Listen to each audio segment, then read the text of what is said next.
Hey, it's Joel Walsman, CEO and Master Electrician of Jefferson Electric. Today is one of my favorite projects, start to finish, one day, incredibly valuable for us and our homeowner.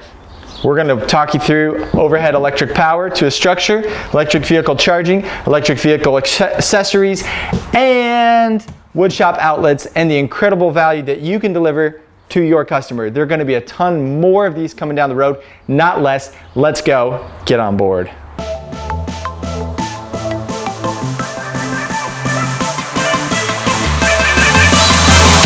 I've already had intro with the customer. He's been out here, we've talked it through. He has purchased this sweet Tesla Model 3. He actually got two upgrades. One, because hail swept through the parking lot right after his Tesla arrived and was waiting to take delivery and destroyed 20 Tesla vehicles beyond repair, junked them. And so he was like, you know what? I've had a little more time to think about it. Let's upgrade to the white interior. This is literally my dream car right here. And they accidentally put a carbon fiber spoiler on it. So he got that free as well, because they're like, oh, that's our mistake. So it's pretty sweet. So what we've got going on with this Tesla is a level 1 charger. There's level 1, level 2, level 3, progressively faster as you climb. Everybody knows that. This is a Tesla configuration, unlike a J1772, which is like the standard for everyone else. And it's a 110, 120 volt outlet. So this is the mobile adapter. You literally unplug, and it is weather tight, but you unplug it and plug in something different. In this case, a NEMA 1450 mobile adapter will replace this guy right here. A level 1 charger charges at least 2 miles of range per hour of charge. So for a 360 mile range Tesla, that's 100, am I doing the math right? That's 180 hours of charge time to get a full tank on a level 1 with a long range Tesla like this. That's insane. So that means for this customer, 180 hours of charge time. That's insane. Used to charge at work, 25 cents an hour, great deal. He transitioned employment. He doesn't have charging at his new workplace, so he's got to increase his level 1 home charger to a level 2. And at that point, he's going to be filling the tank in 6 to 7 hours from empty to 100%. Our utility program, the local utility here, has a program that's going to just beat the socks off even that 25 cents an hour rate he's been charging. For a full charge, he's going to be paying about 50, 55 cents. If you've been watching our channel, all of these fundamentals and the nitty-gritty details of what I'm doing are in prior videos. Check the description for some helpful videos like this, but let's rock. I gotta knock this out, and I've got a family event at 6 o'clock tonight. I'm solo. I'm doing over $3,000 worth of work. I gotta shake and bake, baby.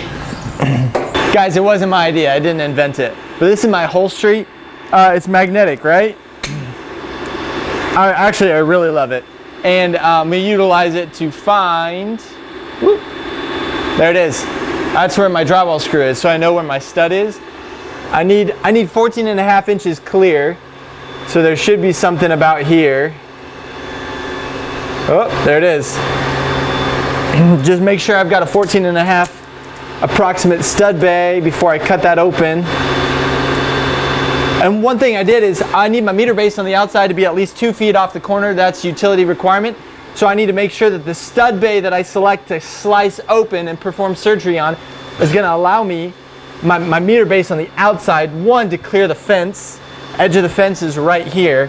I've got an obstruction. And 2, be 2 feet off the corner. So right there, that's perfect. I'm going to slice this stud bay open here. All right, so just so happens that the linemen are out today building a utility riser at this pole. This is a 4-inch riser. It actually feeds underneath the alley, that wire does, and up to that house to upgrade service to either 200 or 400 amps. But regardless, from overhead to underground, not participating in this project, but it is fun to watch. Yeah, they've got the riser built on the ground here. The wire is already through the riser, and they're just about to raise it up. Maybe that's why they call it a riser. They've got to raise it. On our project, the difference is going to be we don't have an underground service. That's more expensive, generally speaking. We're coming right off that pole and drop into the garage with an overhead service. So we're not going to have to wait as long to get energized. There's not as much process. There are no subcontractors involved. It's us and the utility, and it's going to happen probably here in the next 3 weeks in a single day, real quick. Quick and easy. here's another thing. A lot of utilities will charge you a fee if you go from an overhead to an underground service. See, utility companies perform maintenance free of charge, but that's not maintenance, that's improvements. And so now the homeowner's on the line, typically for $600 for an overhead to underground conversion. So one of the considerations I've got is on the outside, my meter cannot be, top of my globe, check your utility standards, top of my globe cannot be above 6 feet or below 5 feet. That's the glass meter globe itself. On the inside, my highest overcurrent device cannot be above 6'7" off slab. So on the inside, the measurement is off slab. On the outside, the measurement is above grade. So I've got to be mindful. I'm 6'3", so I've got 4 inches to the top of my overcurrent device. This is going to be the top of my panel, but the top device is right about here. So I'm in good shape inside and outside, and that's the beauty of the layout process. They say started is half finished, and I'm started and a little bit further, so I'd say I'm 3/4 done right now. Okay, so question, have I ever gone through a wire? Absolutely. That's one of the beauty of hand tools as opposed to power tools. I'm feeling exactly what's in the wall. I'm feeling the insulation, I'm feeling the resistance, I'm controlling the depth of the cut. I'm actually also intentionally cutting around the perimeter of my panel to the full depth. I should have 3.5 inches in the wall, and that's real important because I don't just need to cut the drywall, I need to ensure I've got the full depth. And if there are any obstructions, typically I'm going to feel them, and I'm going to feel them quickly and be able to stop before I sever that wire. So have I ever cut a wire? Heck yeah. Beauty of hand tools is a little bit more caution, a little bit more damage prevention. All right, now I know I've got a little bit of issue because I've got this outdoor panel I'm trying to install indoors, and it's got this rain hood and it extends beyond 14.5, so I'm gonna have to do a little surgery.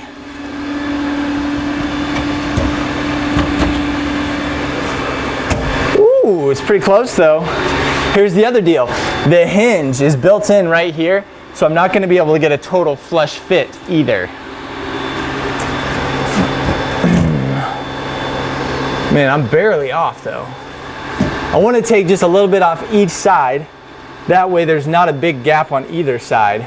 So plug on neutral is when the breaker plugs into a neutral bar that's right here, but there's not a neutral bar there. So I'm trying to figure out what do they mean by plug on neutral. I thought it had a plug on neutral, not that I needed to buy a separate device and install it. I feel like I got tricked. Buyer beware.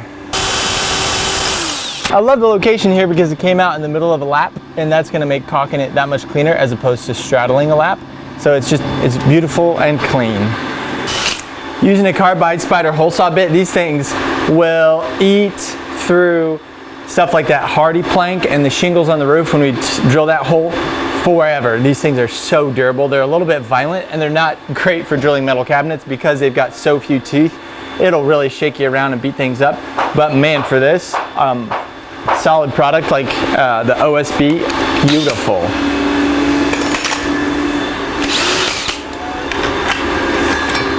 Definitely gonna slow down the speed on my drill. I don't wanna be in gear 3 or even 2 when I'm using a larger bit like this.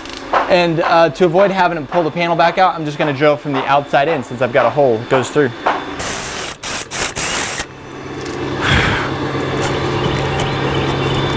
That's it. That is it. I have to tell you, this PVC all thread, this is one of the secret weapons right here. We stock this in 2-inch and 1.25" for 100 amp services and 200 amp services. And this stuff is beautiful. It's I mean, how often as an electrician are you punching through the wall like this and you need a very specific length, and you've got couplings and offset nipples and things that have fixed lengths, or you stock a whole bunch of different size nipples, or you stock steel parts at a higher cost, and as opposed to one that you cut to length where the bands, guys, link in the description. This stuff is golden. We've been using it for the last 7 or 8 years. Time saving. Wow, that is a mean cut. I'm gonna put on my hearing protection, and I don't have a bimetal hole saw with me today. That would have been so superior to this crazy, wicked, toothed carbide hole saw for this particular aspect. So pack your bags. We're going on a guilt trip. Who's sir. Guys, I'm actually a little bit behind on determining this one very important factor. I've got a hole through, I've got a hole in my meter base, and I've got a riser. That's the 2-inch pipe that has to go straight out of the top of my meter base. If I'm on a rafter tail, I can't just cut through that thing. I'm in a bit of a pinch. So it's time to explore what's in the soffit and put on my big boy pants. All right, so I'm about 5 to 6 inches in. I'm not hitting anything. I think that's the underdeck. Okay, whoo. Let's go side to side now. I see some soffit nails that kind of made me think I was in the clear, but you never know. Sometimes the rafter tails are scabbed on, and so there's a 1.5 inch offset. Sometimes the soffit's nailed into a lateral board and not a rafter. In this case, boom. A little bit lucky. The harder I work, the luckier I get. All right, so I can't get this lock nut on outside because I'm using a 2-inch pass-through and a 125 amp meter base, and it's just too tight. So I'm gonna actually use my bandsaw to cut off the nubs here in order to be able to spin it on. I try to avoid modifying equipment, but if I'm gonna modify something like a lock nut, my sense of risk and shame is pretty low, honestly. Here's my finished product. I just cut off all the nubs. It's gonna be hard to tighten, but I can do that on the other side by spinning the pipe from the other side. If I lose grip on this piece, there it goes, and that'll spin on. Look at that. I had to cut them all off so it could spin. There it is. Got to get that lock nut on there. Man, sometimes lesser of two evils. And in my case, I preferred the mechanical connection that the lock nut provides and trimming the lock nut down. Even though this isn't going anywhere, I've got 4 lock nuts on this thing on the front and back of the panel inside and the front and back of the meter base outside. So plan ahead and then overcome. One of my boys has dyslexia, and so for him to be able to watch dad working in a way that's hands-on, multidimensional, that's not learning from a book, you know, I'm gonna facilitate him to be a success because he wants to be an electrician. He's only 10, but he's got so much body smarts. He's got so much entrepreneurial spirit. He's money smart. He sees opportunity, and this is kind of a way for me to, you know, none of us know how long we have. This is a way for me to pass along to my 4 boys the experience that I've got, the skills that I have. So if nobody out there watches this except for those 4 boys, worth it. All right, so a whole bunch of stuff going on here. One, you've got to understand your local utility code. This 2-inch IMC is what's required to penetrate through the roof, and it is now the mast. It is going to become the point of attachment for the service drop. That's the wire coming overhead from the utility to this garage. I would not be allowed to permitted to put a second service on this garage unless it was detached, and it is. You see, there can only be one point of service for most utility companies to any structure. Sometimes a firewall of separation, legit firewall of separation, will separate 2 structures that visibly appear to be adjoined into 2 separate structures by classification. In this case, detached garage, separate service, it's a no-brainer. We've got a utility pole 15 feet off the corner of the garage. Now, what I'm gonna do is transfer this center point up there so I know where to penetrate the roof. So I'm measuring off the corner board of the garage, and I'm going to transfer that mark up to my soffit. I'm going to drill up and through the roof, and then I'm going to come back down and drill a straight hole, 3-inch hole straight through, because this is 2-inch inside diameter pipe, so it's actually 2.5-inch outside diameter. I'm going to drill a 3-inch hole to allow just a little wiggle room. But that hole can't be too big because the structural element of the roof, that sheathing, is actually the single most significant element that secures this pipe in place. I am required to have a strap below the soffit, between meter base and soffit, by utility code. It's a gold book. Now it's interesting, I had a customer ask me, gold book, I don't need to build to the premium standard. I want the least you can offer me. And I had to explain, no, the gold book is the book of utility minimum standards. So it's probably what it's called in your jurisdiction. Around here, everybody calls it the Gold Book for our local utilities. So Gold Book requires the mast to penetrate through the roof no less than 18 inches and no greater than 5 feet. It also requires linemen to be able to access it without getting on the roof. They'll lean a ladder up against the house, but they will not physically stand on the roof.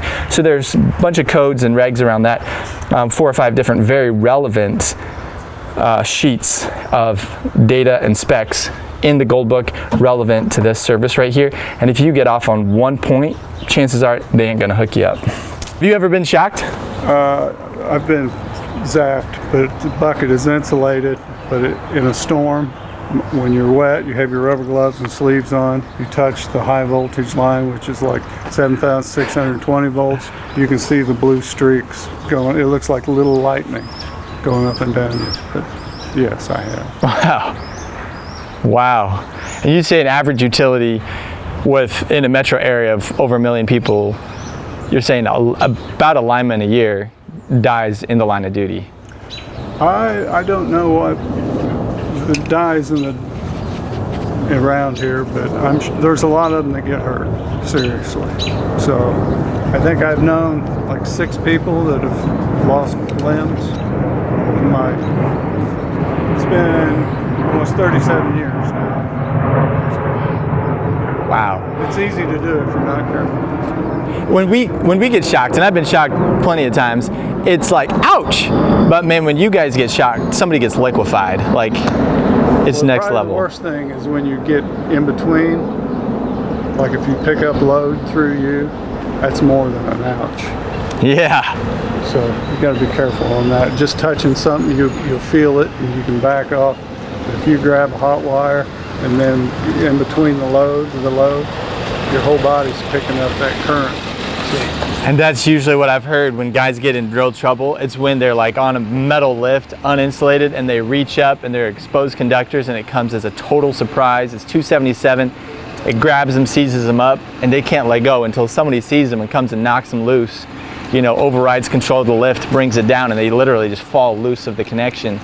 And that's a hospital visit for sure. Static is a big killer too.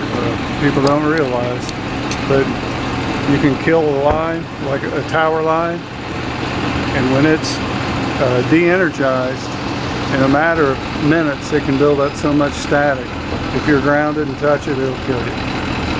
Really? Yes. What do you mean by a tower? Like one of those metal structures for transmission? Yeah, the higher. I'll show you a video, for instance. And are those at like 100,000 volts, or what are they? On our system, it's 345,000. What? But it's supposedly dead, right? So where's the static coming from? Just the air, the wind blowing.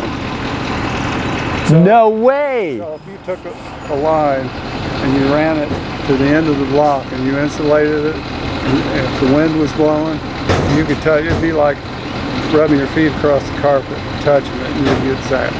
Man, that's where that special training comes in. No, you wouldn't. I would never have guessed that. You physics buffs out there, you might have, but man, that catches me by surprise. And what's the required separation? Is it 1 inch per 1,000 volts? Is that what it can jump? They got a book on the different voltages, how far you have to stay away. But I mean, you can get pretty close. Okay. But it will jump on you. Oh yeah. Yeah. So let me knock. This is a line they sent me out to unground it. It's dead right now. Wow, look at all that. Let's see if I turn it up. You could hear it too, couldn't you? I think it's going through my truck. Hang on, let me stop this. Sure. Yeah, it's going through my truck. You'll be able to.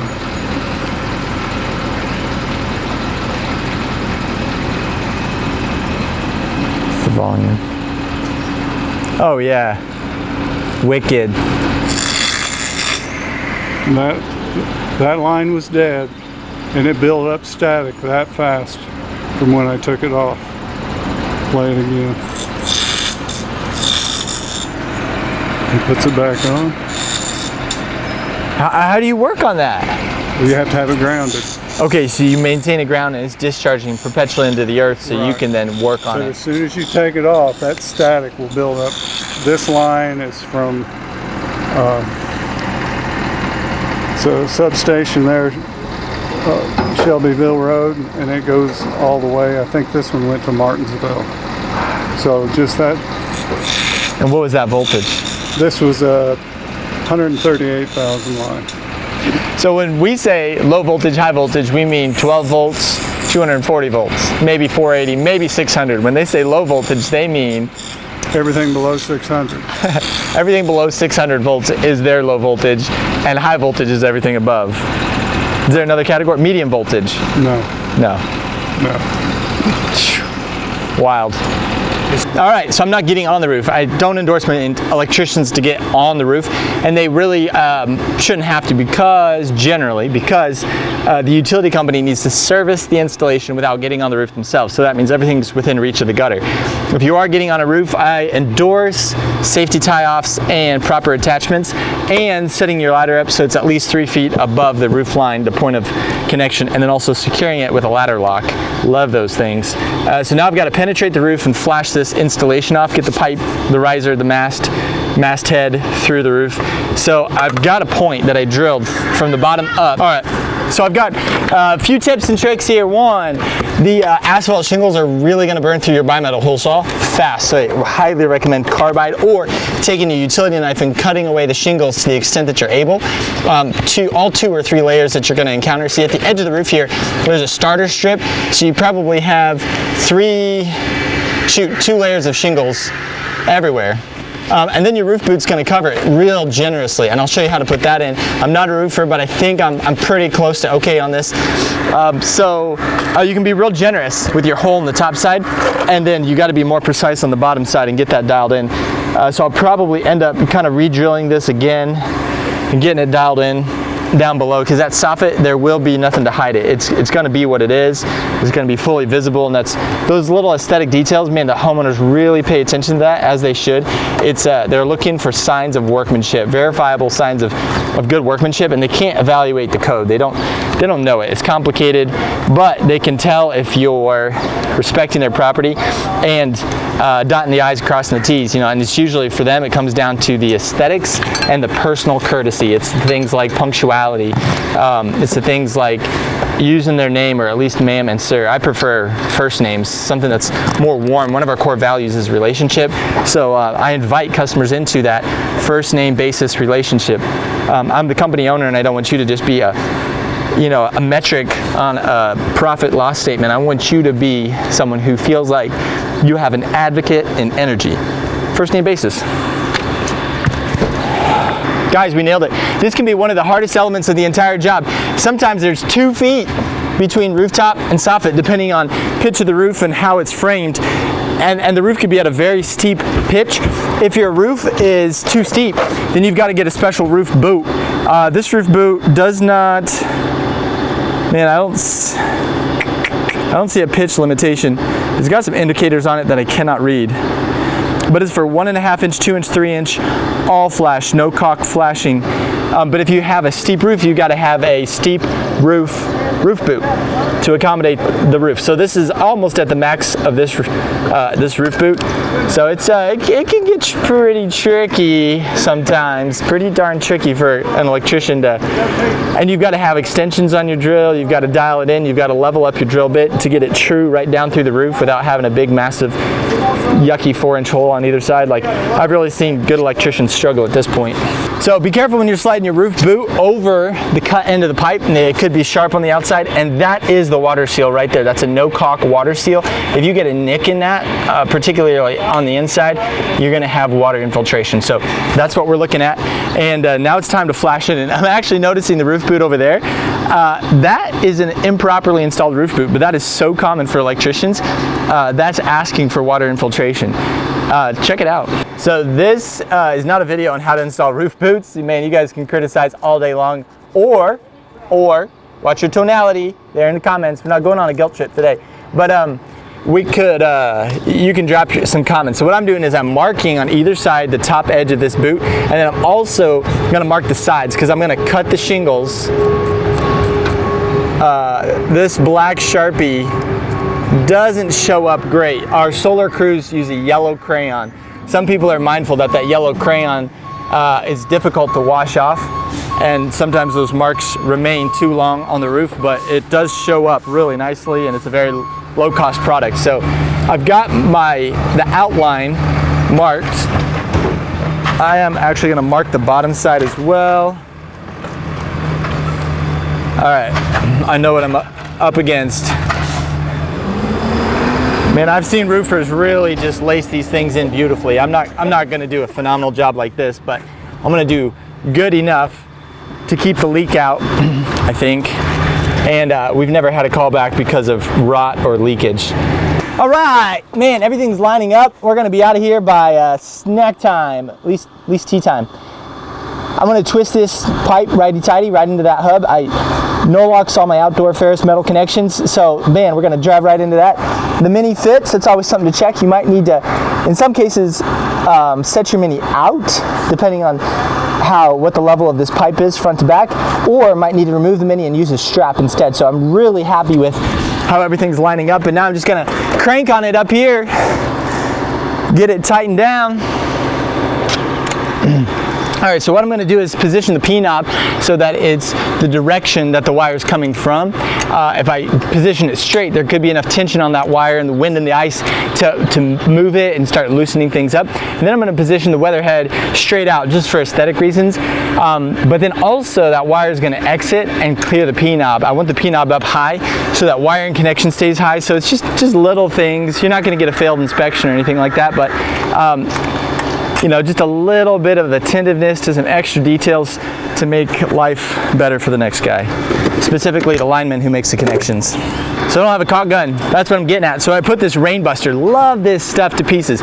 Put my rain buster in the sun so it'd soften up, and I'm actually going to try to expel it by hand just by pushing on this. And I think because it's warmed up, it's going to work. Now, if you're working in the cold, you want to set this in the dash of your truck, let it warm up on the way to the job site, stay warm in the cab as long as possible, because nothing like a frozen caulk tube to slow things down or even break your caulk gun and set the job behind. So all I want to do is caulk the underside of this, wipe it off so we get a clean connection, caulk the underside, and then caulk the, I'm going to put 2 screws in this to keep it from lifting up in the wind and a driving rain getting in there.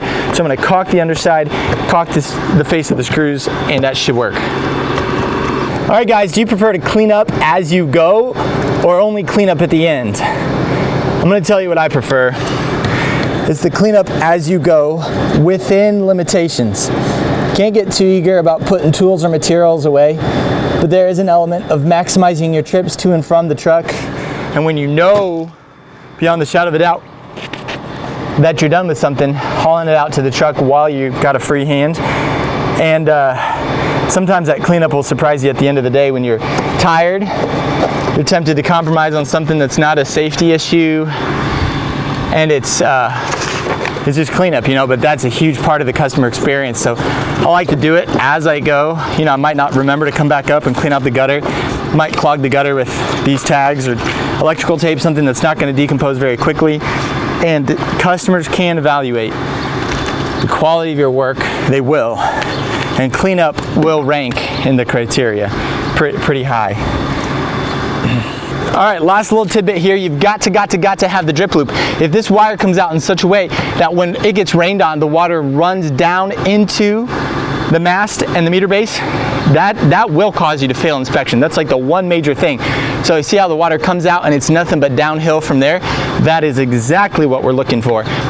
Rain tightness is not required at these holes, but if those holes are excessive, you will be required to close them up with something like duct seal by the utility, or replace this Weatherhead insert, because they don't want birds building nests in there, and that happens all the time.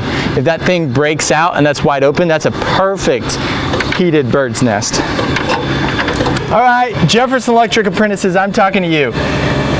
We are going to no-locks and wire brush all aluminum wiring connections, even if they're aluminum alloy, because our inspectors do not differentiate, and sometimes the terminal lugs, that rating that is still required, the listing of the terminal lug still requires no-locks on aluminum and aluminum alloy wiring connections. So all the time, if it looks aluminum, treat it like aluminum. Jefferson Electric. All right, I'm gonna do the tighten, loosen, tighten method, and then I'm gonna come back with the torque screwdriver and torque it down to spec according to the label on the inside. never underestimate the importance of that, and specifically the tighten, loosen, tighten method to get those strands to seat. You're gonna hear me say that 1,001 times because it's that important. This is the big power right here. This goes bad, everything inside goes bad.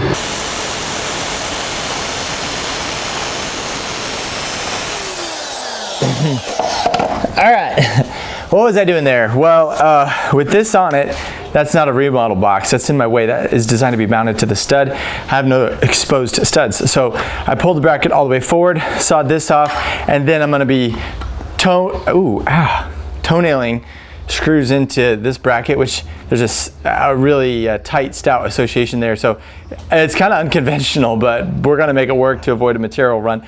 And it's gonna be solid into a stud, unlike a remodel box, which is just into the drywall. And so I would have preferred a 2-gang box like this, but I have to own this one. I was non-specific. I was looking back at the material list to the warehouse. I was non-specific about this type of box, so I got this one.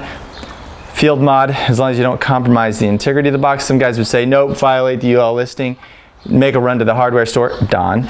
But we have not created an unsafe condition. All right, so a couple of you might be commenting, we do not have an exterior disconnect on this service. It's totally accurate. From a fire department standpoint, they're actually gonna pull the meter. That's their MO. And this is not a CT cabinet, so pulling the meter will de-energize the inside, the entirety of everything connected to this service.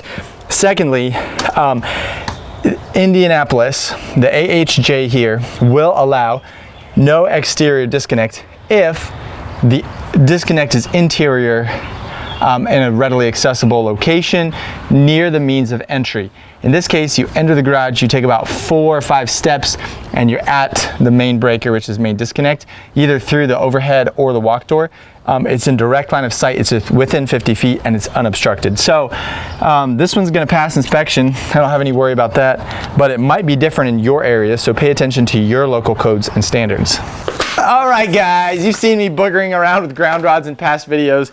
Oh my goodness, gets pretty lame sometimes, but check this beauty out. This is the Temco Industrial TE, and SDS Plus going in my drill.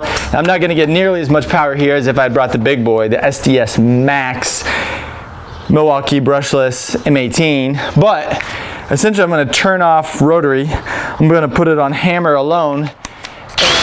I'm gonna drive my ground rod in a more professional manner. So I had to buy them. I bought another 4 for the guys to pass out. Some have them, some don't. Our tooling is a little bit hit and miss in some categories. I've just created a comprehensive tool, van stock, van material, van tool list, and I'm gonna have to spend some big money to bring everybody up to where I'd like them. We're talking like $100,000 investment to round out all 26 vehicles in the fleet with the full suite of tools and materials. So I'm not ready to bite that bullet yet, but we're making gains. You know when Master Zora is asking younger Zora, you know how to use that sword, right? He says, sure, pointy end goes in the other man. Just remember, there is a pointy end on a ground rod and it goes down. It's just gonna ease things up a little bit for you.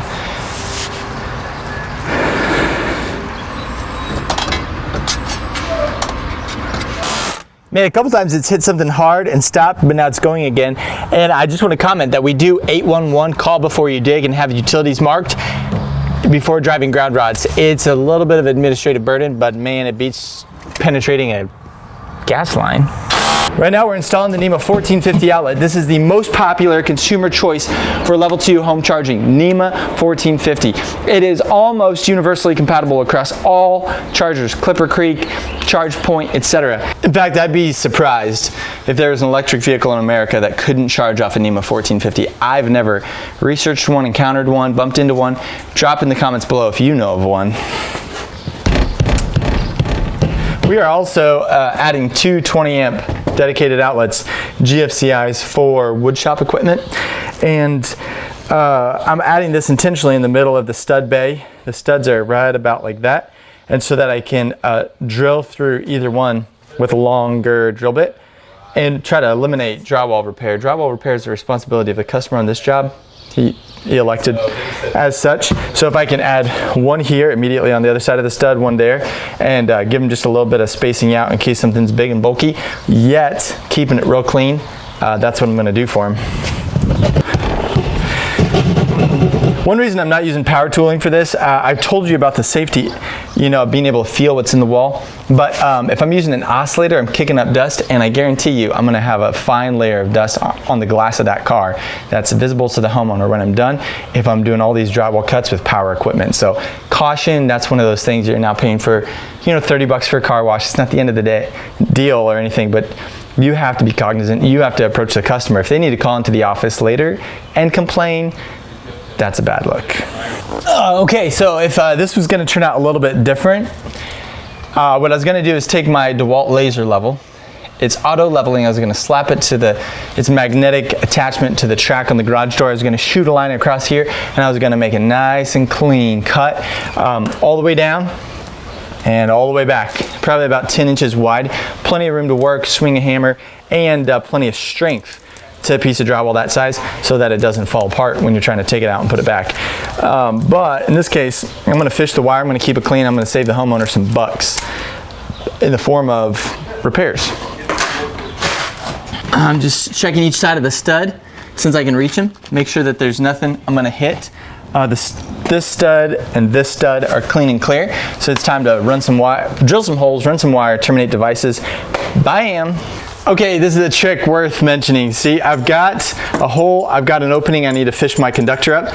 So what I'm gonna do is, I'm gonna go ahead and put my connector on the wire, and I'm gonna use the rigidity of the wire to get the connector in place. Oops. See, I want the screws on the outside of the panel.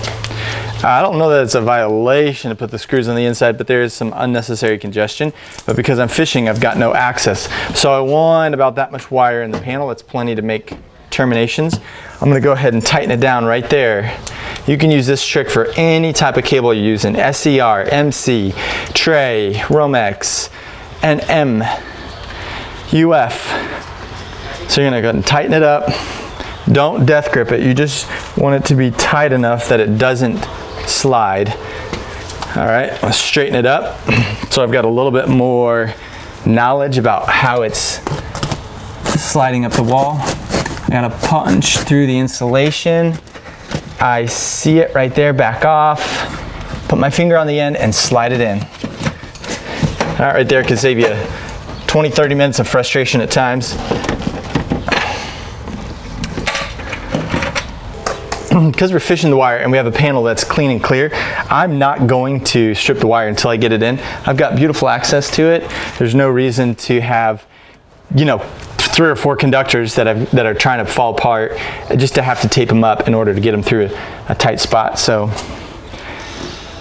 strip it post facto. All right, conscious decision. I'm going to leave enough cable that I can have it come down and loop into a wall. These destinations are so close that if I try to get that straight cut and get it fit in there, I think I'm going to have more resistance and I'm going to have more grace if I cut it longer and loop it in and out of the bottom. So I'm going to pull it back here a bit and give myself a little extra. And the only reason I'm pre-stripping it now is because this copper wire is 6 gauge, is relatively heavy, and I'm just going to cut it one conductor at a time.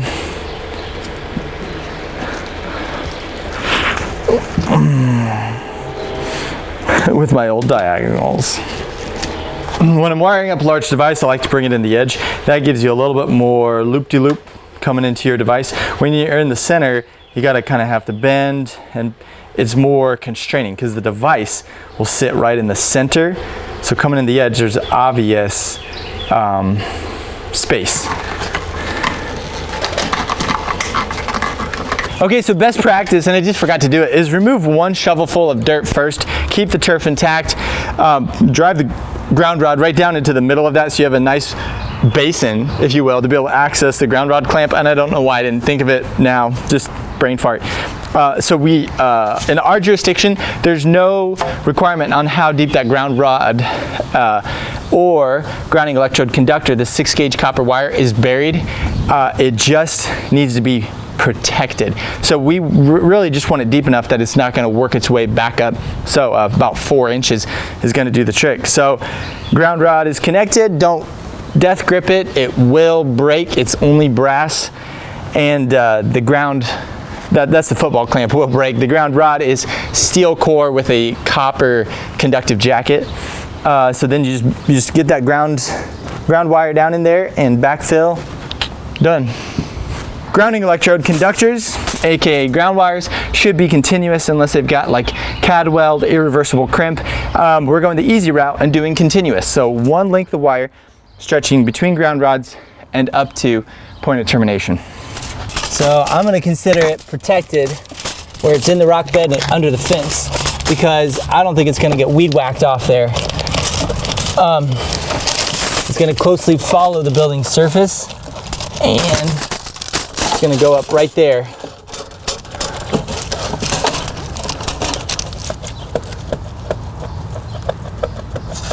That's what we're going to do. We're going to clear away some rocks, drill up right there, and fish it right to the destination. What am I getting into? On the edge of the foundation.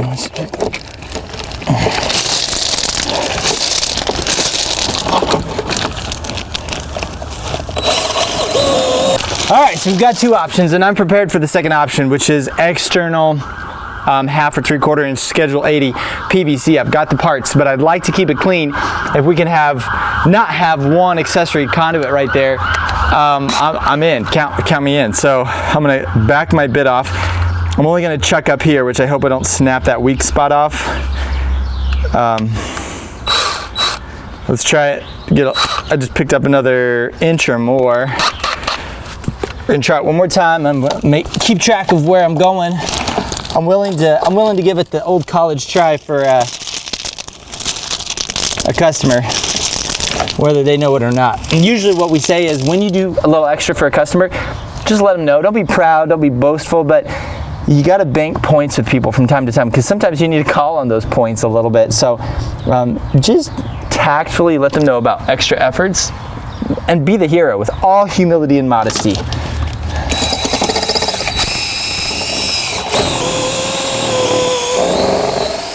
That might have gone. All right.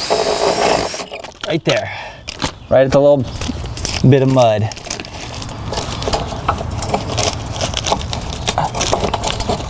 Now, one thing that's tight is I've got almost no room, but it needs to go up the wall straight, because I've got to fish it all the way up here. If it starts to fold over on itself, it's going to hit the stud and stop. Plus, I've got insulation to fight, so it's no laughing matter.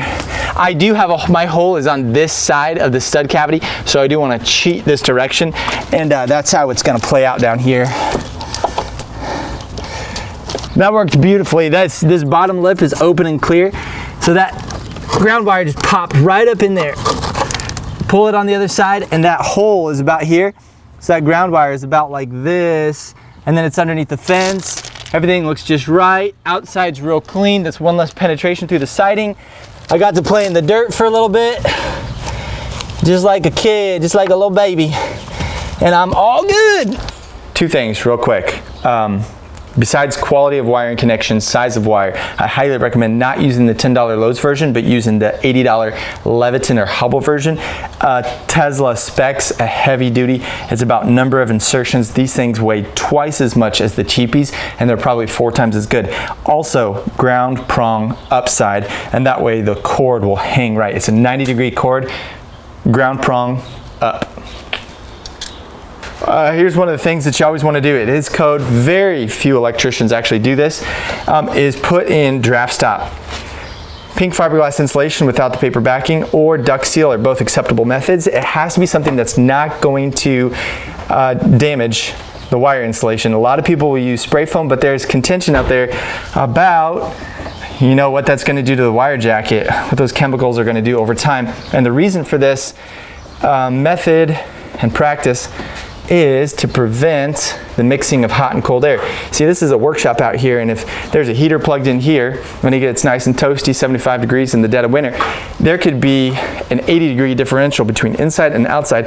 This could be dry, hot, that could be cold, moist, and when you get gases of different temperatures mixing, you're gonna have condensation. Who wants condensation in an electrical panel? All right, guys, I was running into an issue here. I made a mistake. What I would have liked to do before I put the panel in is drop my right angle drill down the wall, drilled through, and fish my wire down and over. That would have been optimal.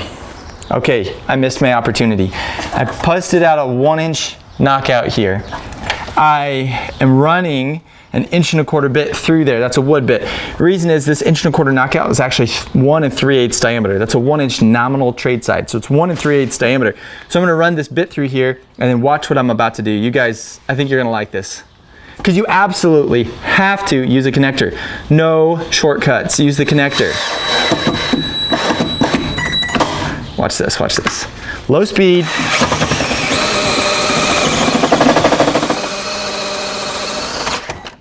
Watch the knuckles. Hello. All right, this weak drill got jammed in there a little bit. I could have used the straight drill for more power. I might still need to.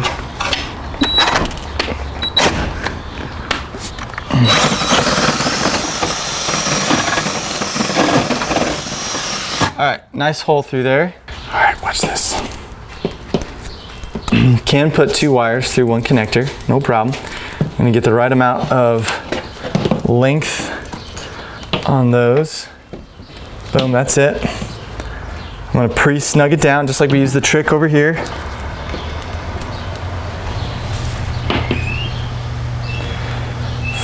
Flat cables may not be stapled on edge. I would say the same thing applies to clamping. Don't clamp them on edge. See how they're pancakes one on top of the other? That is a kinder way to treat the conductors. It applies even force across them all.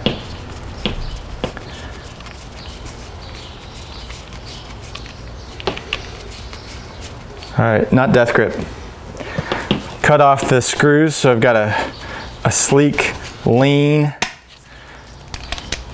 connector. that stud I just cut off stuck to my holstery. Love it. Whoop, ah! That holster is powerful. All right, now here's where the surgery takes place. We've got to get past the installation. I'm gonna tape the ends. That's a no-brainer.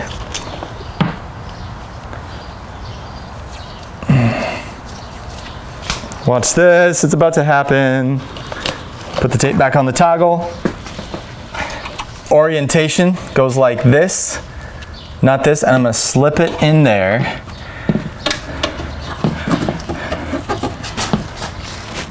It's really kind of obvious actually when you think about it, but it took me a minute to think about it, so heck. All right, there it is. All right, that's in place. Now I'm gonna hold it. My finger is gonna help me find the wire. Now what I'm afraid of is having a 2-step, look at that. It's getting dicey. See, I don't have enough thread to put a lock nut on right now. That's the bummer of losing that first reducing washer, is I had to 2-step it on the back side. And now it's gonna be tight. I can mash this down and really pick up some space. All right, watch out.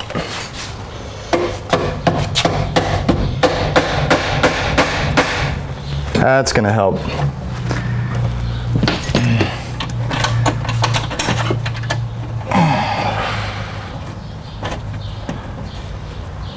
There it is. Easy does it. That thing could still pop off. I drilled a hole through at an angle here. I should have drilled a larger hole because I'm struggling to find it with the wire. I thought I know what level it's at, what angle it's at, and I got a little pre-bend on this. So when it finds the hole, it's just gonna whoop. All right, each one of these is dedicated, which means it's dedicated 20 amp breaker, dedicated set of conductors, hot neutral ground, and this one is just passing through, just meandering through, that's it. So I'm gonna send a little excess back so I can shove it down here so it's not gonna impede on my box, because I'm using deep remodel boxes that'll fill almost the entire wall cavity. So just a little extra here. Got to think about all these little dynamics. And then I've got plenty here to push it down and out of the way, so the wire is going to come in, come back up, and plenty to strip in the box. That's exactly what I want right there. Okay, I've taken off my gloves for a reason. We've got a white wall, white devices, white plates, and those gloves are dirty from playing in the dirt, and the last job being all muddy.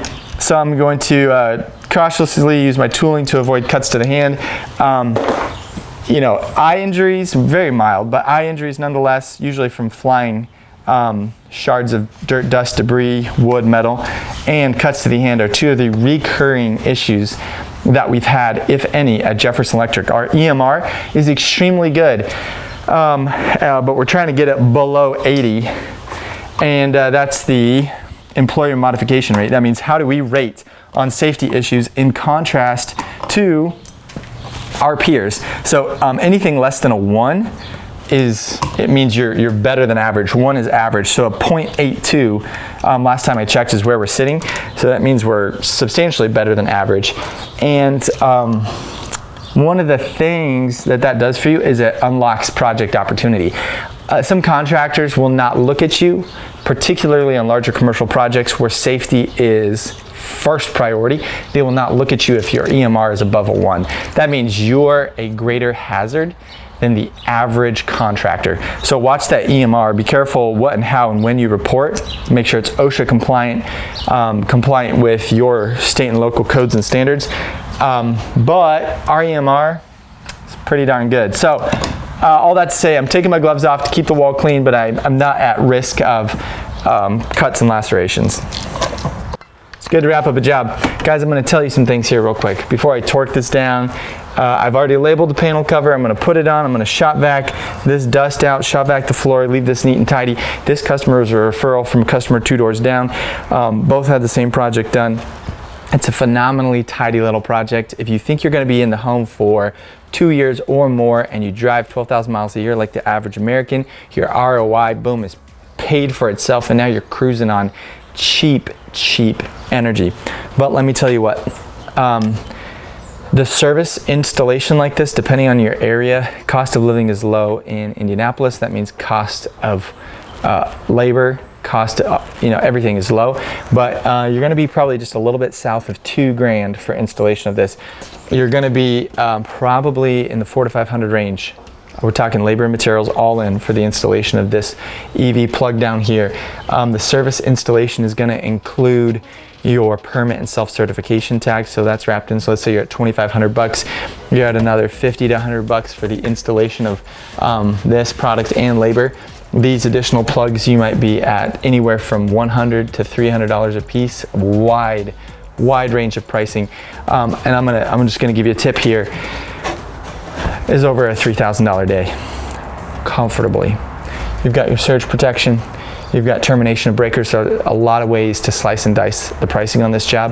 But we're talking one guy. I had the opportunity to meet with a friend for coffee this morning. My alarm went off at 5:30, but I got coffee for my wife, snuck into the room, set it on the side table, boom. She woke up to a pleasant surprise. Had coffee with a friend. I ate breakfast. I was here to the job site on time, 8 a.m., and I'm gonna be done and wrapped up with a 25-minute lunch. And talking to the interesting characters we've bumped into here too, as well as the homeowner, who's a phenomenal person. I'm gonna be wrapped up by 4 p.m., converting over a $3,000 day. So these are the sweet little projects. Subscribe to Electric Pro Academy for real skills to make real money. And if you want more information, check the description for a link where we can meet one-on-one and hash this out a little bit more.